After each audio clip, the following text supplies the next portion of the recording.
कुछ होता है भगवान की इच्छा से होता है, तो भगवान ही तो कर रहे हैं सब कुछ। यानी कि अगर वो दारू पी रहा है तो उसके हाथ में बोतल किसने पकड़ाई? भगवान ने। भगवान ने अपना मुंह खोल लिया, फिर उसने मुंह खोला और पी ली। तो इसलिए फिर भगवान को दोष आना चाहिए ना। नर्क जाए तो कौन जाए? भगवान जाए। फिर कहता है प्रभु आप ही ने बोतल हाथ में पकड़ाई थी, आपने मेरा मुंह खुलवाया था और फिर आपने डलवाई थी, तो इसलिए नर्क किसको जाना चाहिए? भगवान को, क्योंकि भगवान ने तो दारू पिलाई इसको। जो हो रहा है भगवान की इच्छा से हो रहा है। जिसको मैंने छेड़ा, अगर किसी ने लड़की को अगर छेड़ दिया तो छिड़वाया किसने? प्रभु ने कहा छेड़ दे। और लड़की किसने खड़ी की? भगवान ने खड़ी की। कहता चल अब तो छेड़ भी दो, फिर मैं छोड़ दिया। और मेरे हाथ में सीटी गई थी और सीटी भगवान ने बजवाई, तो सब प्रभु ने तो कराया। तो सब प्रभु कर रहे हैं ना। गलत काम कर रहा है तो कौन कर रहा है? प्रभु कर रहे हैं। जो करा रहा है कौन करा रहा है? प्रभु करा रहे हैं। सर्व कारण कारणम। तो फिर हम क्यों नर्क जाएं? प्रभु नर्क जाएं? एक जो चीज है जो भगवान ने अपने हाथ में नहीं रखी, वो हमारे पास दी है, उसके बाद हम कल चर्चा कर रहे थे, वो है इच्छा। भगवान इच्छाओं के अंदर हस्तक्षेप नहीं करते। इच्छाएं जब होंगी तो इच्छाओं को पूरा करने के लिए भगवान प्रकृति के माध्यम से व्यवस्था कर देंगे, लेकिन इच्छाओं के अंदर हस्तक्षेप नहीं करते। अगर इच्छाओं में भी हस्तक्षेप करेंगे तो हम में और जड़ वस्तु में कोई फर्क ही नहीं है।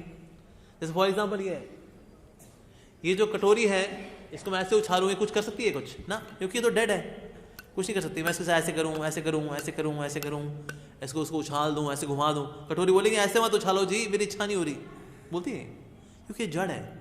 जड़ के अंदर इच्छाएं नहीं होती, लेकिन हम में इच्छाएं हैं, राइट? तो इसीलिए भगवान हमारी इच्छाओं के अंदर हस्तक्षेप नहीं करते। इसे भगवान गीता में सुनाने के बाद अर्जुन को बोल रहे हैं कि यथेच्छसि तथा कुरु, अब तुमको जो करना है करो।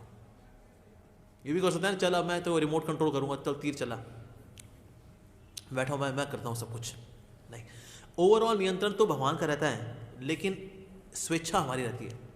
जैसे मान लीजिए, जैसे अभी केजरीवाल जी अब यहाँ के चीफ मिनिस्टर हैं दिल्ली के, तो यहाँ जो कुछ भी हो रहा है दिल्ली गवर्नमेंट जो है उनके अंतर्गत हो रहा है। लेकिन फिर भी कोई अगर गलत काम करता है, ये उसकी स्वेच्छा है। गलत काम करने के बाद जो परिणाम है अब वो उसके हाथ में नहीं है। अब कि सर अब आपको जेल जाना पड़ेगा, जेल का आटा खाना पड़ेगा, जेल की चक्की पीसनी पड़ेगी, तुमको जेल में जाना पड़ेगा, राइट? अब ये आपके हाथ में नहीं है, लेकिन कर्म करना, कार्य करना, इसकी इच्छा करना, इच्छा हमारे हाथ में है, ये चीज़ है। लेकिन तमोगुण में जो है इच्छाएं निल हो जाती है ऑलमोस्ट। रजोगुण में इच्छाएं होती हैं लेकिन गलत डायरेक्टेड होती हैं।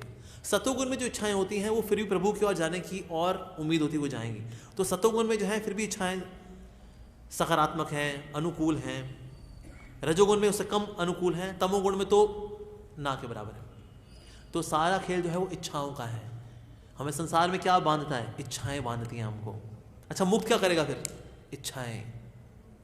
अगर किसी की बड़ी तीव्र इच्छा है भगवान को प्राप्त करने की, तो भगवान उसकी इच्छा को फिर पूरा करते हैं। सीता मैया वहाँ पर अशोक वाटिका में थी, हमने चर्चा की। वो अशोक वाटिका क्यों है? क्योंकि सीता मैया की इच्छाएं सिर्फ एक ही हैं, श्री राम जी की सेवा, बस। और उनकी आंखों में अश्रु है हमेशा कि कब मेरे प्रभु श्री राम का, मैं अपने नाथ, मेरे प्राण, मेरे श्री राम का मैं दर्शन कर पाऊंगी, मैं कब उनका सानिध्य प्राप्त करूंगी।